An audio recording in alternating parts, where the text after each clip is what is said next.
జై శ్రీరామ్ హిందూ బంధువులకి happy new year అంటూ ఉర్రు తలుగుతున్న యువతంతా కూడా తాగి మధ్యరాత్రి వరకు తాగి రోడ్ల మీద పడిపోయి కేరింతలు కొడుతూ ఈ యొక్క న్యూ ఇయర్ ని ఏదో గొప్పగా సెలబ్రేట్ చేస్తున్నాం అంటున్నాము.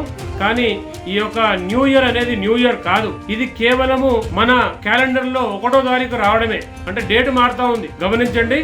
న్యూ ఇయర్ అంటే మనకు ఉగాది. ఏదైతే మనకు ప్రకృతి మనకు కొత్తగా కనిపిస్తుంది, వసంతకాలంలో మనకు వచ్చేటువంటి కాలం అంతా కూడా కొత్తగా చిగురిస్తున్నటువంటి కాలము, అది ఉగాది.